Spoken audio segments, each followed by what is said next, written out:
সিমেন্সের সিপ্রোটেক রিলেতে যেই সিটির সেটিং আছে সেটা আমাকে চেঞ্জ করতে হবে। তো সিপ্রোটেক রিলেতে যখন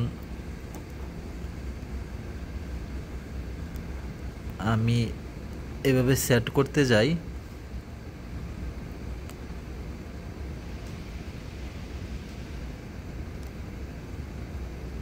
এই যে এভাবে যখন সেটিং করতে যাই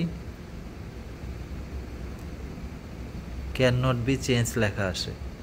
এখন আমি সেটা কি করব, আমার যে ডিক্সি4 সফটওয়্যারের মাধ্যমে ল্যাপটপ থেকে চেঞ্জ করে দিব। বের হয়ে আসি,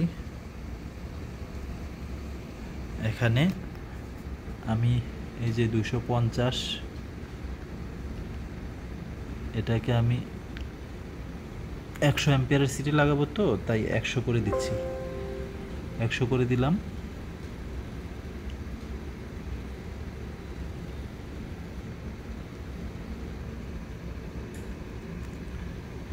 এখানেও 100 করে দিই, 100 করে দিলাম। তারপরে ডিক্সি থেকে আগে অ্যাপ্লাই করলাম, অ্যাপ্লাই করার পরে ডিক্সি থেকে এই যে পাসওয়ার্ড চাইছে, পাসওয়ার্ড কত দিব, পাসওয়ার্ডটা দিয়ে দিই। এখানে 6টা জিরো দিতে হয়, 6টা জিরো দিলাম। এই যে পাসওয়ার্ড দেওয়ার পরে এটা দিক হয়ে গেছে, এই যে এখানে লোডিং হচ্ছে, আর এই দিক থেকে সে ওই যে সেন্ড করতেছে। আর এই যে লোডিং হওয়ার পরে এখানে ইনিশিয়ালাইজেশন হচ্ছে, পাশাপাশি এখানে দেখাচ্ছে এই যে আসছে।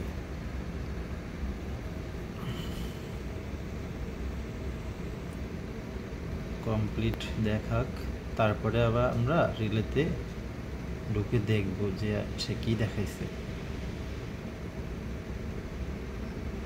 এই যে এখানে আমরা এখন রিলেতে আসলাম, দেখুন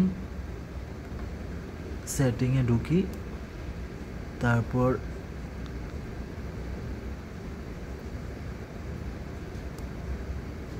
এই যে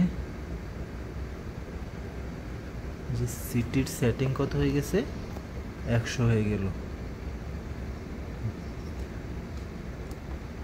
এখানে can not be change, so সমস্যা নাই, ক্যান নট চেঞ্জ নিয়ে সে থাকুক, আর আমরা আমাদের এখান থেকে চেঞ্জ করে দিয়েছি।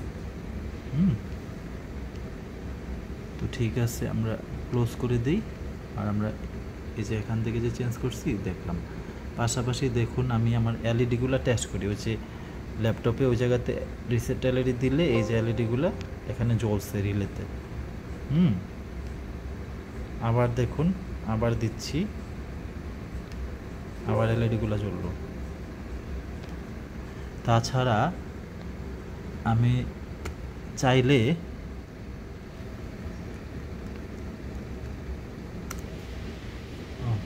পাসওয়ার্ডটা আমি ভুল দিয়েছি, এই পাসওয়ার্ডটা হবে 123456 দিলে অনলাইনে গেলাম, তারপরে টেস্টিংয়ে গেলাম, হার্ডওয়্যার টেস্টিংয়ে গেলাম। এখন দেখেন আমি এলইডিগুলো টেস্ট করি, এই যে এলইডি, এই যে এখন কোনো এলইডি এখানে জ্বলতেছে না। আমি এখানে একটা করে এলইডি অন করব, আসছে এই যে ইয়েস দেই, তারপর পাসওয়ার্ড দেই 000000, ওকে। এই যে এখানে আমার এলইডি একটা জ্বলছে দেখাচ্ছে, তাই না? ঠিক সিমিলারলি দেখেন এখানে একটা এলইডি জ্বলছে।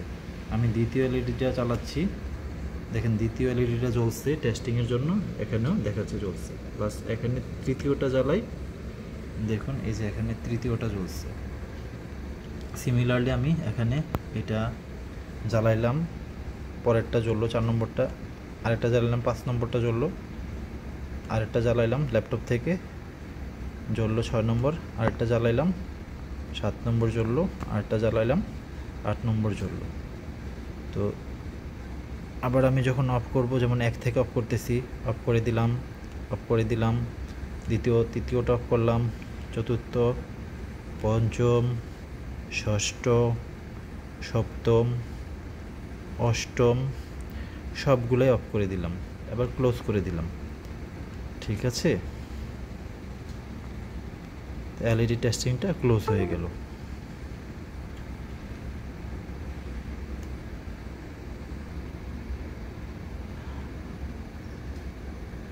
সেভ করে রাখলাম প্রজেক্ট ডাটা, সেভ করে রাখলাম।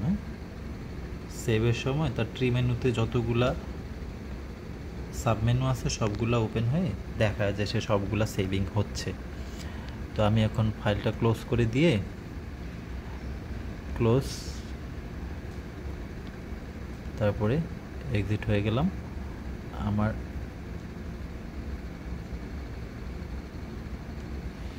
ল্যাপটপের প্রোগ্রামটা ক্লোজ করে দিলাম DZ4। তো এইভাবে আমরা চাইলে ল্যাপটপ থেকে সিমেন্স সিপ্রোটেকের যে রিলেগুলো আছে, প্রোটেকশন রিলেগুলো আমরা অ্যাক্সেস করে আমাদের মতো করে প্যারামিটার করতে পারি। তো আরও অনেক ফিচার আছে, জাস্ট আজকে ওই যে এলইডি টেস্টিং এবং সিটি ভ্যালু, যে সিটির যে রেশিও আছে সেটা চেঞ্জ করার অপশনটা দেখালাম। তো এইভাবে করে আপনারাও যদি সিপ্রোটেক রিলে ইউজ করে ল্যাপটপের মাধ্যমে অ্যাক্সেস করেন তাহলে আপনারাও এগুলো করতে পারবেন। এবং এছাড়া এখানে আরও অনেক অপশন আছে, প্যারামিটারাইজেশন আছে, আইইউ ম্যাপিং আছে, তারপরে ডাটা এক্সচেঞ্জ ইন্টারফেসিং, অনেকগুলো অপশন আছে। তো এইভাবে আপনারা এগুলো শিখতে পারলে নিজেদেরকে আরও ডেভেলপ করতে পারবেন। তো এগুলা শিখেন, নিজেকে এগুলোর সাথে ইনভলভ করেন, নিজের উন্নতি হবে এবং দেশও উন্নত হবে।